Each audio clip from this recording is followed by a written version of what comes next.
Dear Father in heaven, please give me a thought to share tonight. In Jesus' name, amen. You know, Darlene and I, we love to garden, and I want to show you what we've been harvesting out of our garden. This is white and blue corn. This is orange corn. This is red corn. This is white corn. And if you look over my shoulder in the window back there, we've got corn hanging all over the house, because this is field corn, and you want it fully dried or it might mold. So we're decorating our house with corn, I guess.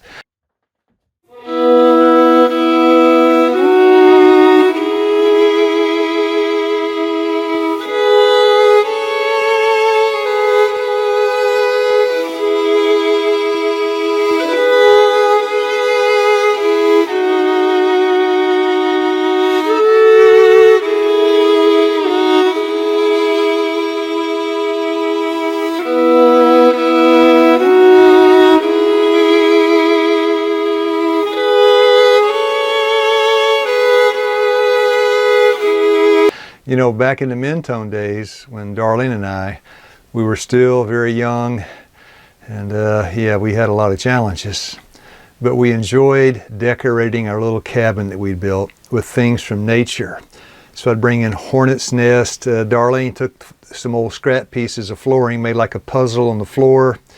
We used these little squiggly twirly-do limbs to hold up the curtains.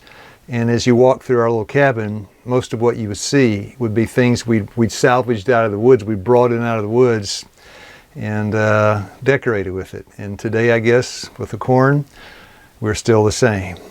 Well, I can talk about the colors of the corn. And okay. So, are you ready for me to start? I'm ready for you to start. Okay. Okay, so what I'm doing is thinning the corn. This is red corn here. That's white corn. That's blue corn on the third row over. And then the other corn past that is orange corn. Keep in mind, this is not sweet corn. This is something we're going to dry, grind this winter. And this is field corn. Field corn, dent corn. Some of it's dent corn, some of it's flint corn. I'm just going to let it cross. Yeah. Give it good genetic diversity. See if we can get some multicolored corn. Yeah. I think stuff like that's interesting. And we'll see what happens. And that's my Proverbs 31 wife. She's quite precious to me.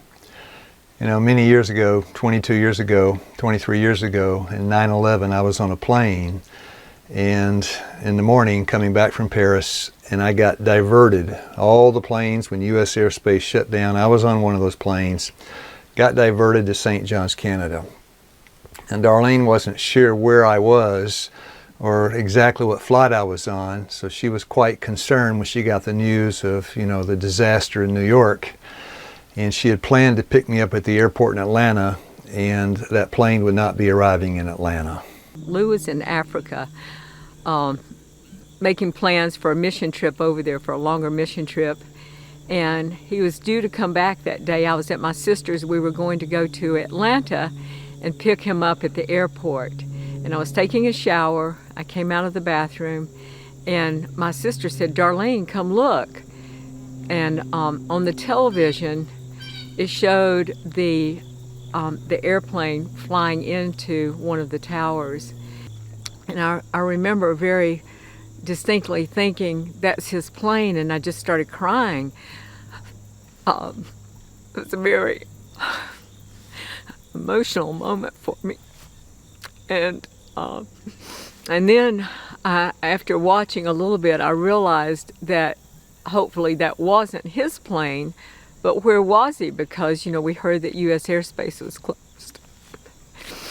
And so I started calling, and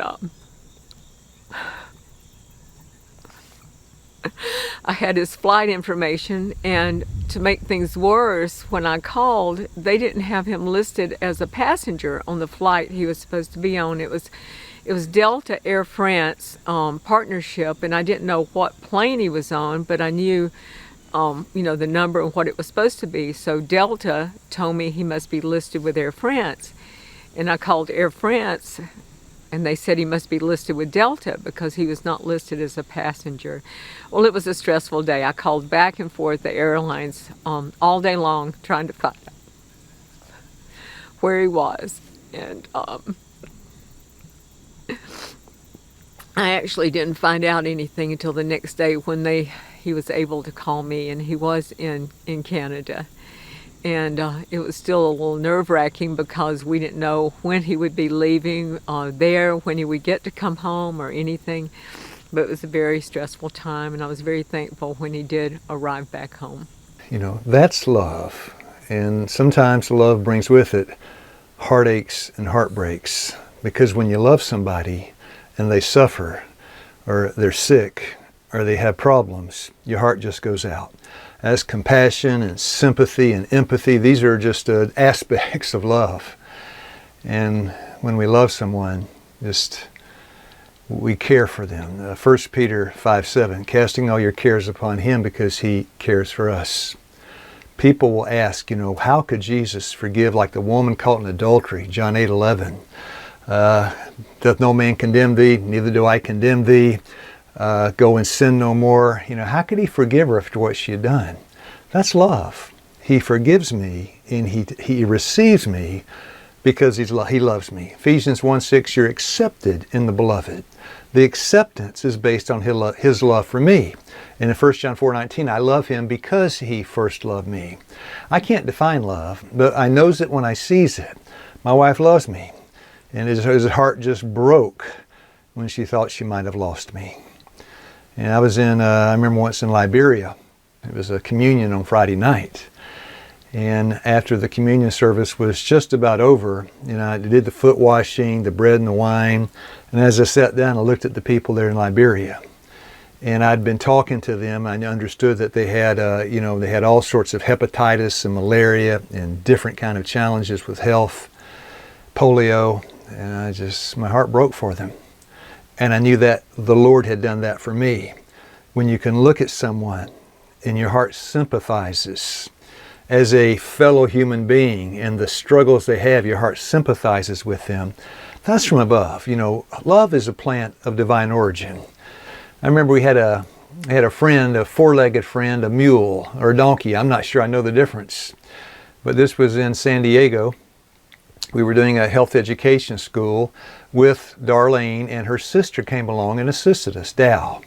Now, Dow and Darlene have been very, very close in all their lives, and it was just special to have Dow there with us.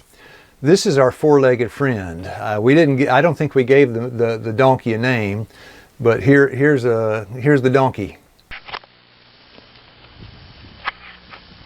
Hey, donkey.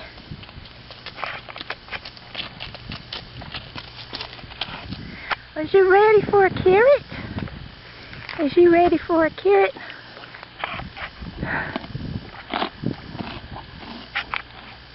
You know I love you?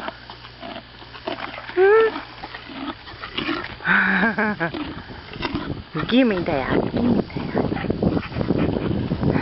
He's just a good donkey. Yes, you are. Say hi to John. And Sissy and Lou. And your favorite Aunt Dow. Of course, the donkey liked us because we would feed that donkey carrots.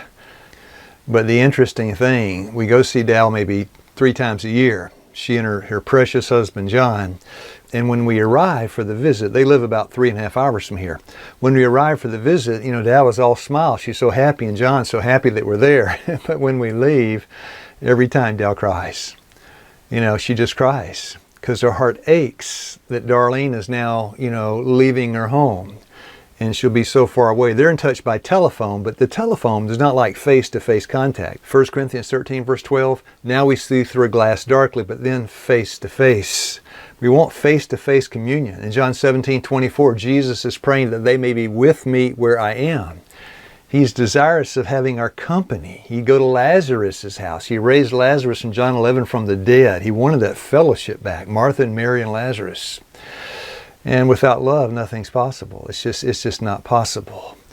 That's the language they speak in heaven. That's the currency of heaven. 1 Corinthians 13, verse 1, though I speak with the tongues of angels and of men and have not love, I become a sounding brass and tinkling cymbal. Love is really what ensures that a home succeeds. 1 Corinthians 13, verse 8, love never faileth. And it's just a language all its own. Now, my daughter, she was born out of my first marriage. I was married at 18, divorced at 22. Candace is my daughter, is from that marriage. And Candace and I have never really been close. Basically, she grew up. I wasn't in the picture. And when she was in her early 20s, we had some communication, but never really got close. Never became friends. And I don't really know what to do except pray for her. But when we were talking, we haven't had hardly any communication now in years, but when we had some, limited emails and a phone call or two, when we had some, I think it puzzled her. She would ask me, how can you love me and you don't even know me? And the answer is easy. God placed that love in my heart. She's my daughter. I love her. She's flesh of my flesh, bone of my bone. She's part of me. And I love her with all my heart. And she can't quite understand that. And I think that tells me that the love is an experience, love experience.